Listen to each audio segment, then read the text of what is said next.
Well, I guess the best place to start is to talk about where I've been and what I've done, and I guess what specifically has changed in my life since the last video I made. I might need to go back and like watch that and remember and look and see what I thought at that moment. But a lot of things are different. I mean, as you can see, I'm in a completely different room. Nothing like my other one, which isn't a good or bad thing. At first, it wasn't. It's anything. When you do something new, you have to adapt. And to me, it kind of took me a little bit of time to adapt. I'm just not used to certain things, but that's life. You know, we know what comes with that. So let's see. Let me see. When was the last time that I made a video? Pretty sure it was like 8 months ago or something like that. A lot of things were going on in my life at that time, and I knew that the best thing for me to do is to have a what would you call it, a outsource, like someone I can speak to. Some I don't know. So actually, I'm wrong. It was 10 months ago. Well, look, let's talk about the things that like are clear as day. Different room.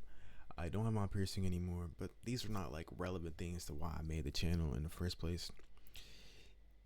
Just like if you go to my page right now, you'll see it. It's simply just a place of free thought. Um, Not that I care about what people think, because it's like I have journaled like during this time, but not made videos. Not that I care what people think, but I made the account in the first place so that if anybody felt the way I felt, boom, free. There, you got free game. You got someone that relates to. Whoa, adjust. Yeah, it's kind of got me looking real orange. But yeah, if you felt the way that I felt, then you could have someone that agrees with you on these things. Um, Now, in reference to what you guys should know or what y'all may not know, I don't know. I feel like this video may pop up to a whole bunch of new people. But when I first started the account, I want to say like a month before I did, and I started that. I had lost my grandmother to basically a heart attack or stroke. I think it's one of the two. Either way, they both fucking suck, and I definitely was struggling a lot at that time to deal and cope and find not necessarily meaning, but like to understand how to move on.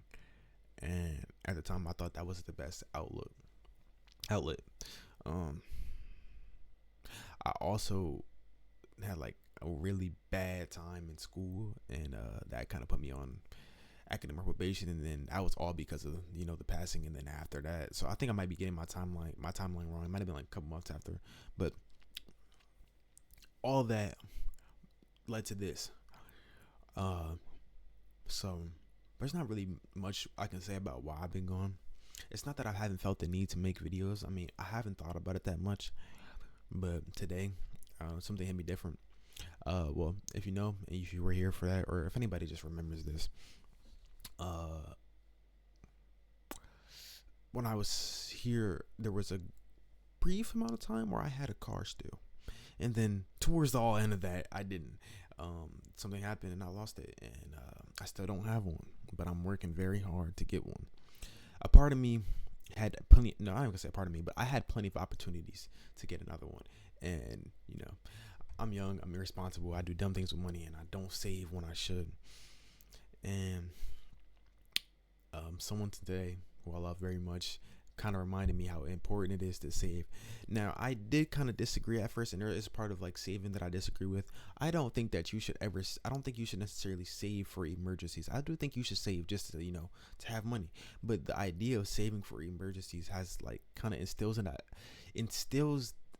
an idea in your head that there is a possibility that something so drastic will happen that you need to do that. And I'm sorry. I mean, that's like a spiritual thing for me, but like I don't like the idea of believing that things can happen, because they only instill anxiety and bad thoughts in your head. So I don't like that. But yes, getting back to the point, I haven't been saving, and I had opportunities to get one, but I did things that made me happy. So I don't necessarily feel bad about not saving, but I definitely would have had one already. That's one thing that I just want to put out there, that I'm actively working hard and I'm doing things differently. But like, let's talk about what's like important, because if you were here before, then you know the real reason I made it wasn't necessarily about just talking about the struggle itself, but like talking about the mental aspect of the way that I feel. Um, a lot of things are more apparent to me now. A lot of things that I've said in previous videos, I didn't fully stand on, or I wasn't fully acting on. But I feel like in reference to those things, a lot of them that I can't say I'm starting. I'm really practicing day to day. Um, I wish I meditate more. I wish I could. I work overnight, so I'm trying to get something on my teeth. But yeah, I work overnight, so I don't really have time to get meditations in. I mean, I guess I could when I wake up, or before I go to sleep, which would be right now, because right now I'm making this video at 7 a.m. I just got off of work like 30 minutes ago. I've already been talking to the camera for about like 10 of those 20 of those minutes. Yeah, so it's a little crazy, but yeah, I wish I had more time to meditate and just clear my head. And I know meditating isn't about clearing your head of all thoughts or not thinking. Like it's important to see your thoughts and let them pass. And if you know me, the biggest thing I deal with is my anxiety. There are times where I just sometimes think the worst. I try not to. I'm not gonna say I try not to. I don't want to, and I have been working very actively to realize that thoughts are just thoughts and they don't have to be anything more. Um, but yeah, so if you know me personally, like anxiety is one of the biggest things that I deal with. I try really hard to be present and to not like overthink my situations, which I'm not gonna say I'm kind of doing right now, but I'm looking around my room. I'm just trying to find some presence and living in the moment. I have that issue where sometimes I like create this false idea of impending doom, like something has to happen, something's gonna happen, and I don't know why. I think the worst, and I don't know why, but I don't want to do that anymore. I want to think the best. The best things happen to me. I'm living fruitfully. There's nothing to worry about, and that's why I kind of go back. If we're going back, that's why I kind of like said that about the whole saving money thing. But my anxiety has been a lot worse. There's been a lot of things that I've used to ground me and keep me present and out of those moments where I kind of like step out myself and I'm too focused on my environment and all the things around me, and that kind of makes me feel disassociated. And I've taken the time and I've practiced what I preach, and I've tried pretty much anything you could think of to keep myself present, and a lot of them have been working. I did consider medicine. Not there yet. Not really there yet. I haven't had a panic attack in a long time. There are some times where, palpitations, whoa, what's happening with me? But I've been able to keep myself grounded. If I feel like I feel weird, I usually call someone, just talk to them. That pretty much brings me back to the moment. But in reference to anxiety, that's been my course of action. A lot of things that I've done, to keep me level-headed and present. And I think that's one of the main causes for my anxiety for me, is that sometimes I'm too focused on everything. I'm too focused on everything, too many things. The past, the future, my surroundings, my environment, my hands.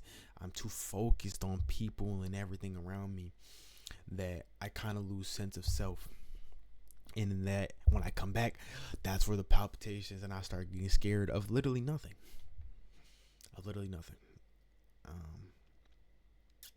And yeah, that's the problem. I don't know if this light is like fucking up the video or making it less. I don't know. I put it on white and it made me look red, so couldn't do that. But oh, sorry, I was making sure that was me that did that. But yeah, it's a lot. It's a lot that I have, like, I want to discuss, and I wish I knew exactly how to say what I want to say. Sorry, I'm kind of hungry. But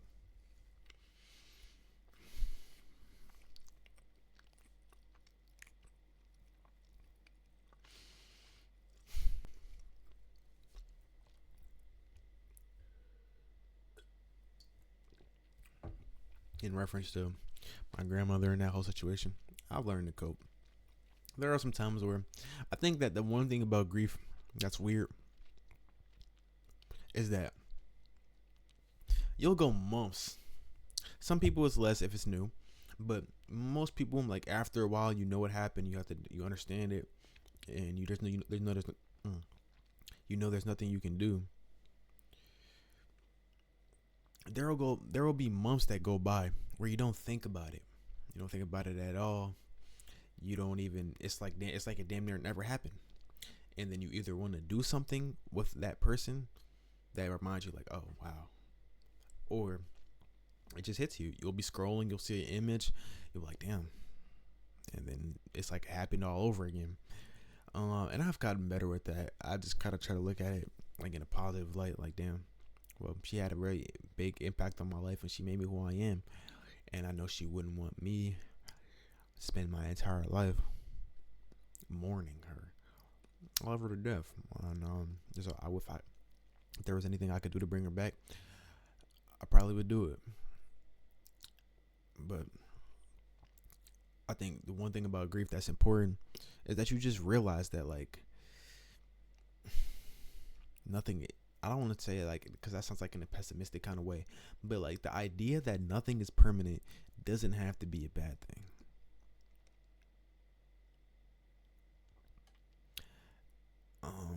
Because if everything that you ever loved and cared about stayed with you and stayed with you forever, you would never really know the true significance of it. You would never really know how important it really was because you still have it. I mean, I love my dad to death. He's damn near one of the most important people in my life. But it's like, if I was always around him, how would I know how would I know how significant he is to me? If I like you people say it a lot, but like you realize how important a person is to you once they're gone. You most of the time in the moment you don't realize how important they are, or you don't maybe you do, but you don't see the true depth of that feeling. So once you lose something, that's when you realize how much you cared about it. Like this is a bad example, and it probably doesn't equate to anyone you've lost or anything like that. But I have an iPhone 5. I fucking love that iPhone 5. I love it. And I didn't really see it as important. But one day, it's on my desk. I happen to bump into my desk. It drops off my desk. It falls and it breaks. And in that moment, I'm like, damn. I was so like arrogant and I disregarded this phone so much. But like, I love taking pictures on it. It's really important to me. Now what am I going to do? So that's probably a bad example, but just think like that's the way that I think about loss now, like and losing people and losing things, losing friends. At the end of the day, they are important, even if they're gone, even if they're no longer in your life, but they're still alive, or if they aren't alive, whatever. The only way you can really look at it is if you didn't lose them, you never know how important they were. That's not to say that you can't have somebody forever. I mean, I have a beautiful girlfriend, and I hope that we live a very long life together. Um, I've had situations in the past where I've had pretty much every reason not to trust my partner, but I've been learning to adapt in my current relationship, and I've been learning that you can't instill the doubt that you had on other people into the person you love at the moment. It's just not fair to them. It's not even fair to you, because if that's the case, then you'll never really love anybody. You gotta just, the thing that I learned about love is that you don't have control.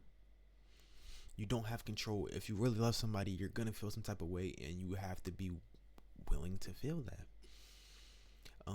Running away from how you feel is never a good thing, and you need to face your problems head on. I've learned that a lot over this year. I don't think I'm gonna do too much editing for this video, so it's probably gonna end soon. But yeah, this is completely and entirely your life. You're completely in control, and it's really up to you if you want things to be different. And I say that like over these past couple